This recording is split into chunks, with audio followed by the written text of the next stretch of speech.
প্রিয় দর্শক, দেশ টিভির জনপ্রিয় অনুষ্ঠান জনতার ভাবনায় স্বাগত জানাচ্ছি। ময়মনসিংহ থেকে যুক্ত রয়েছি আমি ইলিয়াস আহমেদ। এই অনুষ্ঠানের মাধ্যমে আমরা দেশের সমসাময়িক নানা বিষয় নিয়ে আলোচনা করে থাকি।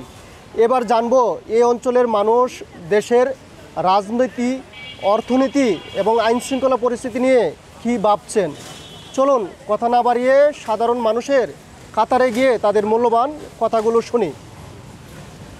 জানতে চাই, জুলাই গণ আন্দোলনের মধ্য দিয়ে একটি নতুন দেশে আমরা পদযাত্রা করছি, অর্থাৎ সেই বিষয়টিকে আপনারা কিভাবে দেখেন এবং একজন রাজনৈতিক নেতা হিসেবে এবং এই যে আকাঙ্ক্ষা, সেই ছাত্র জনতার আকাঙ্ক্ষা, সেই আকাঙ্ক্ষাটুকু আসলে কতটুকু পূরণ হচ্ছে বলে আপনি মনে করেন? ধন্যবাদ। বিগত 15-16 বছরে বাংলাদেশ একেবারে গণতন্ত্রহীন হয়ে পড়েছিল। গণতান্ত্রিক ব্যবস্থা, গণতান্ত্রিক প্রতিষ্ঠানগুলো ধ্বংস হয়ে পড়েছিল, অর্থনৈতিক অবস্থা বিপর্যস্ত হয়ে পড়েছিল, ব্যাংক ব্যবস্থা একেবারে খারাপ অবস্থার দিকে যাচ্ছিল। এই অবস্থা থেকে জুলাই বিপ্লবের মাধ্যমে, ছাত্র জনতার স্বতঃস্ফূর্ত অভ্যুত্থানের মাধ্যমে বাংলাদেশ আবার লাইন ফিরে পেয়েছে। গণতান্ত্রিক পথে উত্তরণের দিকে বাংলাদেশ এগিয়ে যাচ্ছে। আমরা যতটুকু দেখতে পাচ্ছি, ছাত্র জনতার আন্দোলনের যে মূল উদ্দেশ্য ছিল একটি শোষণ বৈষম্যহীন দেশ গড়ে তোলা, অর্থনৈতিকভাবে সমৃদ্ধশালী একটি বাংলাদেশকে দেখার যে ইচ্ছা সবার ছিল। আমরা লক্ষ্য করছি ডক্টর মোহাম্মদ ইউনূস তিনি দায়িত্ব নেওয়ার পর থেকে বাংলাদেশের রাজনৈতিক স্থিতিশীলতা ক্রমেই উন্নতির দিকে যাচ্ছে এবং সবচেয়ে বড় ব্যাপার হচ্ছে অর্থনৈতিক স্থিতিশীলতার দিকে বাংলাদেশ এগিয়ে যাচ্ছে। ব্যাংক ব্যবস্থার উন্নতি হয়েছে।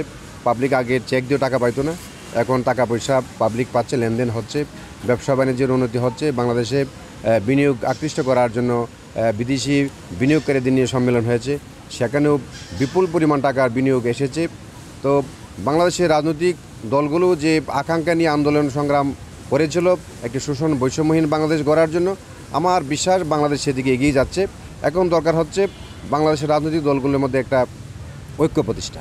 আমরা যদি সবাই ঐক্যবদ্ধভাবে বাংলাদেশের স্বাধীনতার সার্বভৌমত্বকে পাহারার জন্য ঐক্যবদ্ধ হই এবং এই দেশের মানুষের মুখে হাসি ফোটানোর জন্য আমরা সবাই ঐক্যবদ্ধভাবে কাজ করি, কাদা চোরাচুরি বন্ধ করি, তাহলে বাংলাদেশ যে লাইনে উঠেছে গণতান্ত্রিক পথে যে উত্তরণের দিকে এগিয়ে যাচ্ছে, আশা করা যায় বাংলাদেশ অচিরেই একটি সমৃদ্ধশালী বাংলাদেশ হিসেবে আত্মপ্রকাশ করবে। এটা আমার প্রত্যাশা এবং বিশ্বাস।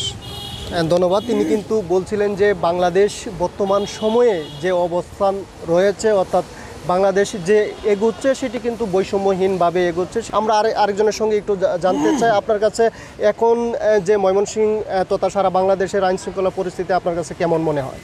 ধন্যবাদ। আইনশৃঙ্খলা পরিস্থিতি এখন আগের চেয়ে অনেকটা স্থিতিশীল রয়েছে বলে আমার মনে হচ্ছে। তবে সারা দেশের যে আইনশৃঙ্খলা পরিস্থিতির যতটা উন্নতি হওয়া দরকার ততটা ঠিক হতে পারছে না বলে আমার মনে হচ্ছে। কারণ জুলাই ছাত্র গণ অভ্যুত্থান পরবর্তী সময়ে আইনশৃঙ্খলার একটা ঘাটতি দেখা দিয়েছে সারা দেশেই। এটা বর্তমান সরকার, ইন্টারিম গভর্নমেন্ট হয়তো স্থিতিশীল করতে তার সময় নিচ্ছে বা সময় লাগছে, সেটাকে আমি মনে করি। এবং তাদের আরও অনেক সংস্কার প্রস্তাব বিভিন্ন রাজনৈতিক দলগুলি দিয়েছে, কিন্তু সেই সংস্কার প্রস্তাবগুলি বাস্তবায়ন করতে গেলে একটা গণতান্ত্রিক সরকারের প্রয়োজন আছে, নির্বাচিত সরকারের প্রয়োজন আছে। যত তাড়াতাড়ি সম্ভব বাংলাদেশে একটা জাতীয় নির্বাচন যদি হয়, তাহলে একটা স্থিতিশীল সরকার, গণতান্ত্রিক সরকার যদি নির্বাচিত সরকার আসে, সেই সরকারের মাধ্যমে আইনশৃঙ্খলা পরিস্থিতিও স্বাভাবিক হবে, আরও স্থিতিশীল হবে বলে আমার মনে হয়। এবং এখন যে জিনিসটা সবচেয়ে বেশি দরকার সেটা হচ্ছে মানুষের জানমাল ইজ্জতের হেফাজত এবং নিরাপত্তা, যেটার যথেষ্ট অভাব সারা দেশে আছে। সুতরাং এইটার উন্নতি ঘটানোটা সবচেয়ে জরুরি দরকার এবং সেটা একমাত্র নির্বাচিত সরকার এর মাধ্যমেই হতে পারে বলে আমাদের বিশ্বাস। তিনি বলছিলেন যে আইনশৃঙ্খলা পরিস্থিতির উন্নতি করতে হলে কিন্তু নির্বাচিত সরকারের প্রয়োজন রয়েছে, অর্থাৎ যারা বিএনপি রাজনীতির সঙ্গে জড়িত রয়েছেন এবং যারা বিগত সময়ে তৃণমূল বিএনপিতে কাজ করছেন। আমরা এরকম একজন তৃণমূল নেতার সঙ্গে একটু যুক্ত হব।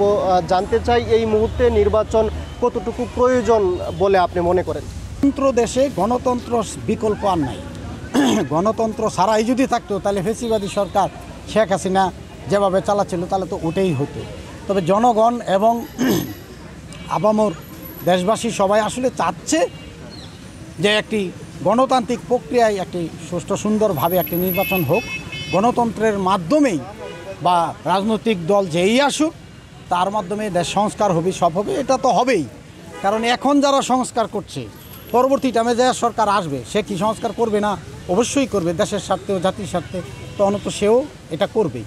তবে আমার মত হইল যত দ্রুত সম্ভব যে একটা গণতান্ত্রিক প্রক্রিয়ায় নির্বাচনটা দিলে আমার মনে হয় দেশবাসীর জন্য সবচেয়ে ভালো হবে, উপকার হবে। কারণ দেখেন আপনারা যে পুলিশের যে বিষয়টা, আরেকটা বিষয় আমরা লক্ষ্য করছি, দেখেন যে আসলে আমি নিজের থেকে যদি নিজে ঠিক না হই, পুলিশ আমাকে ঠিক করবে কতক্ষণ? এখন দেখেন এই যে ছিনতাইকারীর সংখ্যা বেড়ে গেছে, অজ্ঞান পার্টির সংখ্যা, মলম পার্টির সংখ্যা বেড়ে গেছে, বাসের থেকে লোক নিয়ে যায়, অটো নিয়ে যাইতেছে গা, এরকম সংখ্যা এরা কিন্তু অনেক বেড়ে যেতেছে। কারণ একটি ছোট্ট পরিবারের উপরে দেশ আসলে এত সুন্দর চলতে পারে না। এবং তারা চালাচ্ছে ভালো, এটাও ঠিক, কিন্তু সেটা তো হলো অস্থায়ী ভিত্তিক। তাদেরকে তো, তারা যেহেতু গণতন্ত্রের প্রক্রিয়ায় না, তারা একটা টেম্পোরারি পজিশনে বসছে, সরকার হিসাবে বসছে, তো তাদের উপরে তো নির্ভর করে গণতন্ত্র চলতে পারে না। সুতরাং গণতন্ত্রের আজকে দেন কালকে দেন নির্বাচন তো দিতেই হবে। তো দিতে যেহেতু হবে, তাহলে আপনি দ্রুত দিতে পারেন, এতে তো কোনো অসুবিধা নাই।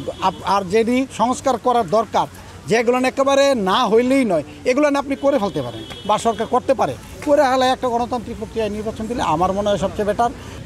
প্রিয় দর্শক, আমরা কিন্তু এতক্ষণ সাধারণ মানুষের অসাধারণ মতামত শুনছিলাম। তবে এখন যেতে হচ্ছে ছোট্ট একটি বিজ্ঞাপন বিরতিতে, ততক্ষণ আমাদের সঙ্গেই থাকুন।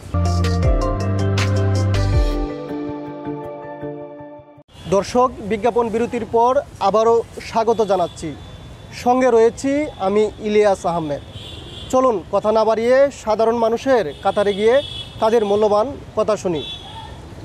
জানতে চাই, আপনারা বিগত সময় ধরে বলে আসছেন যে রোজার ঈদের পর নির্বাচনী রুটম্যাপ দিতে হবে। এখন আসলেই সেই প্রক্রিয়ায় রাজনৈতিক দলের চাওয়া পূরণ হচ্ছে কিনা আপনি মনে করেন কিনা? প্রথমেই ধন্যবাদ আপনাকে এবং আপনার মাধ্যমে দেশ টিভির যে দর্শক আছে তাদেরকে অভিবাদন। আচ্ছা দেখুন, আমরা এই অভ্যুত্থান পরবর্তী সময়ে একটা রাজনৈতিক রূপান্তরের মধ্য দিয়ে যাচ্ছি। এই অন্তর্বর্তী সরকারটি প্রায় 7-8 মাস হতে চলল দায়িত্বভার নিয়েছে। তাদের বিভিন্ন জায়গায় তাদের সফলতা আছে, কিছু ব্যর্থতা আছে, কিন্তু এখন যে রাজনৈতিক একটা উত্তরণের মধ্য দিয়ে যাচ্ছি আমরা, আমাদেরকে মাথায় রাখতে হবে যে এই অন্তর্বর্তী সরকারটি মানে কারো একক সরকার নয়, সকল রাজনৈতিক স্টেক হোল্ডাররা মিলেই এই সরকারকে একটা লেজিটিমেসি দিয়েছি আমরা। তাহলে এই সরকারের মানে আপনার ঐক্যবদ্ধ হওয়ার জায়গাটা কোথায়? সেটি হচ্ছে সকল রাজনৈতিক শ্রেণী পেশার মানুষের। এই সরকারে আপনাদের প্রতিনিধি আছে, আমাদের প্রতিনিধি আছে, সবার। এই সরকারটা তো সবার। তাহলে এই গভর্নমেন্টটা যদি কোনো কারণে ফেল করে, তাহলে এর ব্যর্থতা কিন্তু পুরো জাতিকে নিতে হবে। এবং এই ডক্টর মোহাম্মদ ইউনূস তো বলেননি যে তিনি 5 বছর থাকতে চান। এই মুহূর্তে বাংলাদেশের রাজনীতিতে যে বিষয় নিয়ে বেশি আলোচিত হচ্ছে, যে সরকারটি 5 বছর থাকবে, কেউ বলছেন 2 বছর থাকবে। এই সরকারটি তো রাজনৈতিক সরকার নয়। আমরা যদি এই সরকারের শ্রেণী বিশ্লেষণ করি, তাহলে আমরা কি দেখতে পাবো? দেখতে পাবো যে এই সরকারটি একটি অভ্যুত্থানের মধ্য দিয়ে তৈরি হয়েছে। এই সরকারটি একটি সংস্কার প্রক্রিয়ার মধ্য দিয়ে যাবে, সংস্কারটি শেষ করে একটা নির্বাচনের দিকে যাবে তারা। এবং নির্বাচন ছাড়া গণতন্ত্রের পথে ফেরার আর তো কোনো পথ নাই। আরেকটি পথ আছে, যেটা অভ্যুত্থান আমরা করলাম। তাহলে এই অভ্যুত্থান পরবর্তীতে আমাদের যে সংস্কার, এখন সরাসরি আপনি নির্বাচনে যেতে পারবেন না। কেন যেতে পারবেন না? কিছু কিছু সংস্কার আপনার নির্বাচনের জন্য প্রয়োজন পড়বে। যেমন ধরুন, এই অভ্যুত্থানের পর 5ই আগস্টের পর বাংলাদেশের প্রত্যেকটি থানা থেকে বিভিন্ন ধরনের অস্ত্র লুট হয়েছে। আপনি যদি সরাসরি এখন নির্বাচনে চলে যান, তাহলে এই অস্ত্রগুলো নির্বাচনে ব্যবহৃত হবে। প্রায় 1,500-এর মতো অস্ত্র এখনও অনুদ্ধার অবস্থায় আছে। এখানে এলএমজি আছে, ছোট রাইফেল আছে, পিস্তল আছে। এবং সবথেকে আমাদের জন্য শঙ্কার বিষয়, জেল পলাতক আসামি প্রায় 1000-এর উপরে এখনও পর্যন্ত অ্যারেস্ট হয়নি। এই অস্ত্রগুলো কাদের কাছে গেছে? এই অস্ত্রগুলো জেল পলাতক আসামিদের কাছে গেছে। এই অস্ত্রগুলো যারা প্রফেশনাল অপরাধী তাদের কাছে গেছে।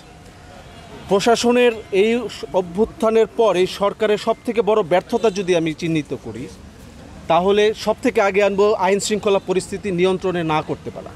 এখানে আমি বলবো স্বরাষ্ট্র উপদেষ্টার অনেক রকম এখানে ব্যর্থতা আছে। যেমন অস্ত্রগুলো কীভাবে উদ্ধার করতে হবে, আইন শৃঙ্খলা কীভাবে নিয়ন্ত্রণ করতে হবে, নারীদের উপর বিভিন্ন জায়গায় আক্রমণ হচ্ছে, সেটাকে নিয়ন্ত্রণ করতে না পারা, এই বিষয়গুলো মাথায় রেখে আমাদের একটা সংস্কারের দিকে যেতে হবে। এবং সংস্কারটা এমন সংস্কার নয় যে পরবর্তী সরকার এসে সেটা বাতিল করে দেবে। আমাদেরকে একটা টেকসই অবস্থার দিকে যেতে হবে। তার জন্য যেমন এনসিপি বলছে যে তারা গণপরিষদের নির্বাচন চায়, আবার বিএনপি চাচ্ছে যে একটা সরাসরি নির্বাচন চায়। বিএনপির যেমন বক্তব্যটার মধ্যে যুক্তি আছে, এনসিপির বক্তব্যটাও কিছুটা যুক্তি আছে। আমরা যেটা বলতে চাচ্ছি সেটা হচ্ছে আগামী নির্বাচনটা হবে সংবিধান সংস্কার পরিষদের নির্বাচন, যাতে কিছু সংস্কার হবে। নির্বাচনের জন্য সংস্কার লাগবে, সংস্কার সম্পূর্ণ করার জন্যও নির্বাচন লাগবে। তাহলে সংস্কারগুলো করে নির্বাচনের দিকে যাওয়া এবং পরবর্তী সংসদ সেগুলোকে সাংবিধানিক যে সংস্কার আছে সেটা করে সব কিছুকে রেকটিফাই করবে। তারপরে পরিস্থিতিতে আমরা গণতন্ত্রের পথের দিকে হাঁটতে পারবো। এছাড়া আর বাংলাদেশে একটা খাদের কিনারে পড়বে এবং বাংলাদেশের সার্বভৌমত্ব বরঞ্চ হুমকির মুখে পড়তে পারে। ধন্যবাদ। তিনি কিন্তু নানান বিষয়ে যুক্তি কিন্তু তুলে ধরেছিলেন, অর্থাৎ অন্তর্বর্তীকালীন সরকারের কাছে কিন্তু তিনি সেই যুক্তি তুলে ধরেছেন, অর্থাৎ এই বর্তমান সরকার যুব সমাজের যে চাহিদা রয়েছে সেটি কি পূরণ করতে পারছে কিনা আপনি মনে করেন কিনা? যুব সমাজের যে দাবি ছিল দুর্নীতিমুক্ত একটা কর্মসংস্থান ব্যবস্থা, দুর্নীতিমুক্ত দেশ, এই আন্দোলনটা হয়েছে গণতন্ত্রের জন্য, দুর্নীতির বিরুদ্ধে এবং বৈষম্যহীন সমাজের জন্য। এখন আমরা অফিস আদালতে দুর্নীতির বিরুদ্ধে কোনো অ্যাকশন দেখতে পারতেছি না। আমরা দুর্নীতির বিরুদ্ধে সেরকম কোনো অ্যাকশন দেখি নাই। এই বিচার যে জুলাই অভ্যুত্থানে যে গণহত্যার যে বিচার, সেই বিচারে আমরা দেখলাম খুব ধীর গতিতে আগাচ্ছে। চুনোপুটিদের ধরা হচ্ছে, সাধারণ মানুষদের ধরা হচ্ছে। যখন পুলিশ প্রেশার থাকে, একটা দুর্ঘটনা ঘটায়, তখন সাধারণ মানুষদের ধরে আপনার আদালতে পাঠাচ্ছে এবং সাধারণ মানুষ ভোগান্তিতে পড়তেছে, তারা নিরীহ মানুষরা পড়ছে। আমরা চাই এই যে বিচার হোক, আমরা চাই জনগণ, যুব সমাজ তাদের চাকরি পরীক্ষা দেখ। এই যে বড় একটা চাকরির আবেদন ফি অনেক বড় একটা ফি, এই চাকরির আবেদন ফিটা কমাক। চাকরির ক্ষেত্রে, সরকারি চাকরির ক্ষেত্রে এই ঘুষের যে বিষয়টা আছে সেটা কমাক এবং চাকরির যে নিয়োগ প্রক্রিয়া এগুলো আরও স্বচ্ছ করুক, যাতে আমার কত নাম্বার আছে, আমি কত নাম্বার পাচ্ছি আমি দেখতে পারি, আমার যে নিয়োগ হচ্ছে তার কত নাম্বার আছে সেটা দেখতে পারে। এটা সেই 2018 সাল থেকে যে কোটা সংস্কার আন্দোলন হলো, ওই সময় থেকে যে দাবি ছিল যে কিভাবে এই নিয়োগটাকে বৈধ সুষ্ঠু করা যায়, সেটার জন্য কিন্তু আজ পর্যন্ত আমি দেখি নাই যে কোনো কার্যক্রম হাতে নিয়েছে এই অ্যাডেন্টিরাম গভর্নমেন্ট। তিনি কিন্তু বর্তমান যুব সমাজের যে দাবি দেওয়া, অর্থাৎ সেই বিষয়গুলো কিন্তু গুরুত্ব দিয়ে কথা বলছিলেন। অর্থাৎ আমরা আরেকজনের সঙ্গে একটু যুক্ত হতে চাই। বিগত সময়ে তো আপনি বলেছিলেন যে আপনার বিরুদ্ধে অন্যায় করা হয়েছে, আসলে আপনার বিরুদ্ধে কি অন্যায়টা ছিল এবং কেন ছিল একটু জানতে চাই। ধন্যবাদ আপনাকে।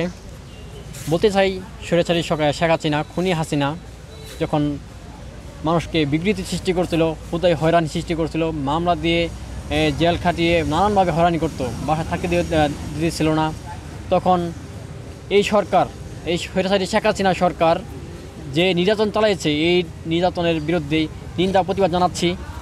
তাছাড়া বলতে চাইছি, আমি হরিবাড়ি ইউনিয়ন সাথে দল করার কারণে আমাকে ডিজিটাল নিরাপত্তা আইন দিয়ে মামলা হানি করা হয়েছিল। এরপর আমি জামিনে বের হয়েছিলাম, হওয়ার পরও আমার বাড়ির উপরে অ্যাটাক হয়েছে, আমার উপরে অ্যাটাক হয়েছে, আমার ফ্যামিলির উপরে অ্যাটাক হয়েছে। তখন আমি কারণ হয়েছে কি, আমি হরিবাড়ি ইউনিয়ন সাথে দল করার কারণে আমি কেলিকা রাজনীতির সাথে অ্যাটাচ, এটার কারণে আমার নামে আরও 2টা মামলা দিয়ে হয়রানি করা হয়েছে। তারপরেও হয়রানি করার পরেও আমি জেল থেকে বের হয়েছি, জামিনে বের হয়েও শান্তিতে এলাকা থাকতে পারি নাই, আমাকে বিভিন্নভাবে হয়রানি করা হয়েছে। এই সরকার, বিগত সরকার মানুষের উপর যেভাবে এই হয়রানিকে সৃষ্টি করছে, এটা আসলে উচিত হয় নাই এরকম মনে করি। আমাদের এরকম নির্বাচনী সরকার এরকম হওয়া উচিত মনে করি না আমরা। স্বাধীন দেশ, স্বাধীন মত থাকবে, এটাই বাস্তব। কিন্তু এই স্বৈরাচার শেখ হাসিনা, খুনি হাসিনা যে অত্যাচার চালাচ্ছে, এটা আমাদের খুবই কষ্টজনক।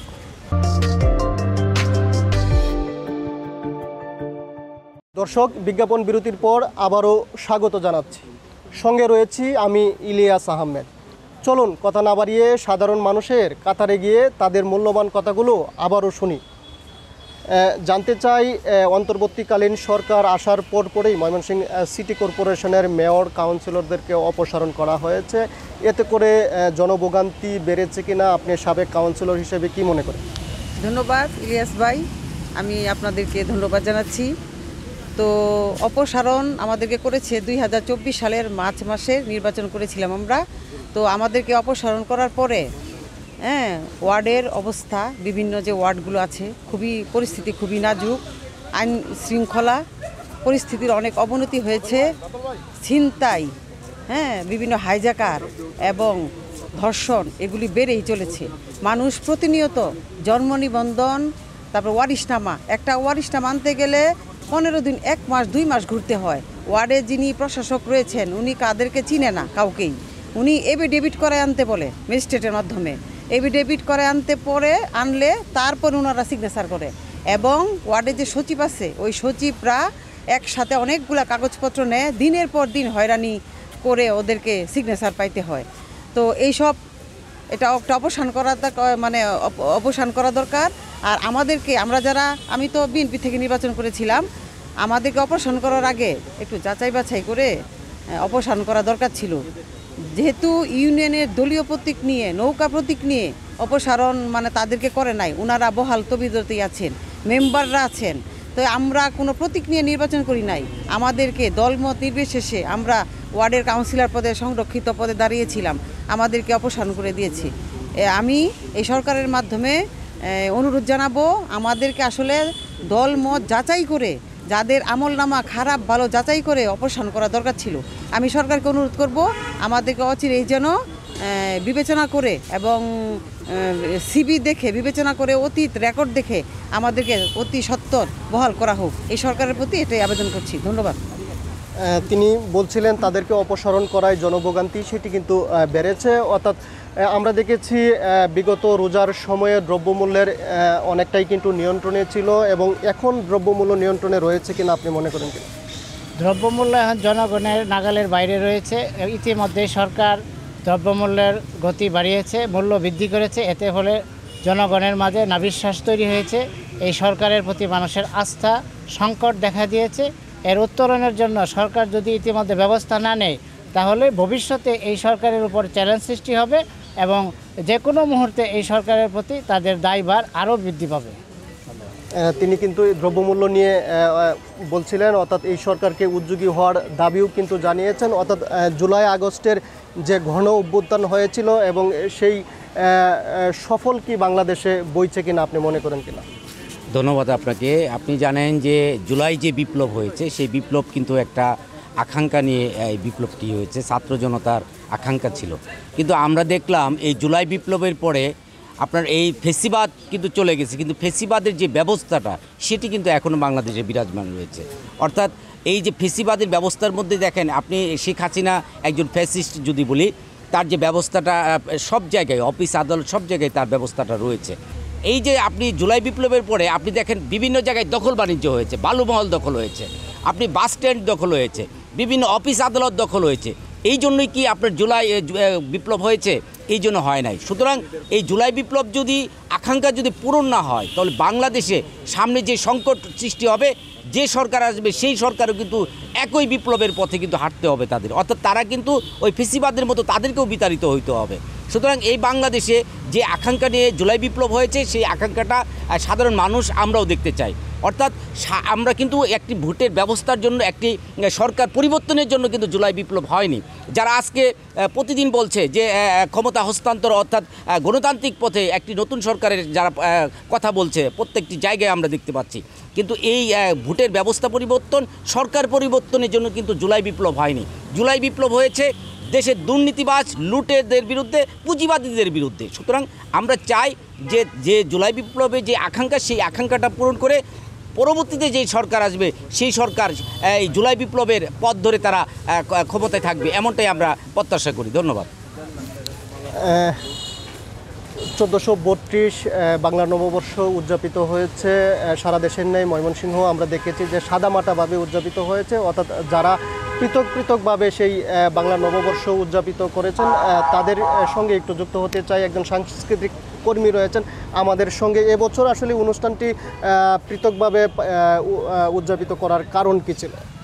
কারণটা হলো প্রতি বছর জাঁকজমকভাবেই এই ময়মনসিংহের মাটিতে বাংলা নববর্ষ উদযাপন করা হয়। কেন করা হয়? এটা আমাদের সার্বজনীন সাংস্কৃতিক উৎসব, যেখানে ধর্ম বর্ণ নির্বিশেষে সকল মানুষ আমরা শুধু বাঙালি পরিচয়ে আমরা আমাদেরকে তুলে ধরি। এই নববর্ষ এটা সবার, এখানে কোনো দল নেই, মত নেই, কিছু নেই, শুধু আমরা বাঙালি হিসেবে এই দিনটি আমরা পালন করি। বিশ্বের দরবারে জানান দেয় যে আমরা বাঙালি জাতি, আমাদের একটি সমৃদ্ধ সংস্কৃতি রয়েছে। এই সংস্কৃতির উপর যেন সরকারিভাবে বেসরকারিভাবে যে কোনোভাবে হোক যাতে আক্রমণ করা না হয়, তাহলে জাতি আগাবে না। যদি আক্রমণ করে আমরা পিছিয়ে যাব। আমরা আহ্বান রাখবো আমরা সবাই যাতে আমাদের সংস্কৃতি ধরে রাখি। ধন্যবাদ।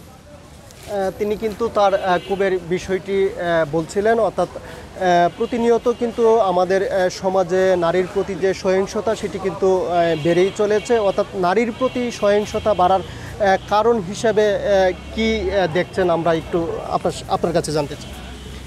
নারীদের প্রতি সহিংসতা একটা বড় বিষয় হয়ে দাঁড়িয়েছে। আমি মনে করব যে এটা আইনি সংস্কার প্রয়োজন দেশে। এখন এটার একটা অভাব বাংলাদেশ অনুভব করছে এই মুহূর্তে।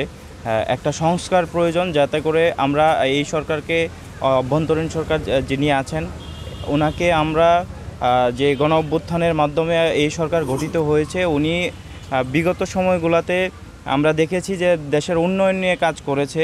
আমি মনে করি যে এই নারীদের ব্যাপারে ওনার আরও সচেষ্ট ভূমিকা রাখতে হবে এই সরকারের আইনিভাবে। কারণ আমাদের আইন শৃঙ্খলা বাহিনীও কিন্তু অনেকটা অবনতির মধ্য দিয়ে যাচ্ছে। কোনো আইন শৃঙ্খলা বাহিনী দেখা যাচ্ছে যে এখনও পর্যন্ত মানে কোনো একটা জনগোষ্ঠীর দাসত্ব করছে বা এই ধরনের উপলব্ধি আমরা করছি, যার কারণে হচ্ছে যে এই ধরনের ঘটনাগুলো ঘটতেছে, নারীদের প্রতি সহিংসতা বাড়তেছে এবং এটা ব্যাপকভাবে ছড়িয়ে গেছে। আর সবচাইতে বড় বিষয় হচ্ছে এইগুলার যথাযথ বিচার না হওয়া সঠিক সময়ে। যদি সঠিক সময়ে, দ্রুততম সময়ে যদি বিচার হয়ে যেত, তাহলে এই ধরনের ঘটনা ঘটতো না। আমরা দেখেছিলাম যে কিছুদিন আগে একটা শিশুর নির্যাতনের ব্যাপারে সারা বাংলাদেশ কিভাবে একত্রিত হয়ে গেছিল, কিন্তু সেই আসিয়ার কিন্তু এখন কিন্তু ধামাচাপা পড়ে যাচ্ছে এই বিষয়গুলো, এবং নতুন নতুন ঘটনার কিন্তু প্রতিনিয়ত সৃষ্টি হচ্ছে। শুধু নারীরাই না, এখানে কিন্তু সমস্ত ধরনের আইন শৃঙ্খলায় অবনতি হচ্ছে। আমি বলবো যে আইন শৃঙ্খলার আরও উন্নতি ঘটানো দরকার, এতে করে আমাদের, যার কারণে হচ্ছে যে আমরা পরবর্তী নির্বাচন সুষ্ঠুভাবে সংগঠিত হতে পারে। এর জন্য বর্তমান সময় সরকারকেও কিছু সময় দেওয়া দরকার, নির্দিষ্ট কিছু সময় দেওয়া দরকার, এবং পরবর্তী নির্বাচন সফলভাবে সম্পন্ন করা দরকার। ধন্যবাদ। দর্শক, আমরা সাধারণ মানুষের অসাধারণ মতামত শুনছিলাম। অর্থাৎ আমাদের এই অনুষ্ঠানের মূল লক্ষ্য ও উদ্দেশ্য হচ্ছে সাধারণ মানুষের ভাবনাগুলো তুলে ধরা। তবে আজ যেতে হচ্ছে অন্য কোনো দিন, অন্য কোনো বিষয় নিয়ে। আমি ইলিয়াস আহমেদ আবারও দেশ টিভির জনতার ভাবনায় আপনাদের সাথে হাজির হব। ততক্ষণ আপনারা ভালো থাকুন, সুস্থ থাকুন।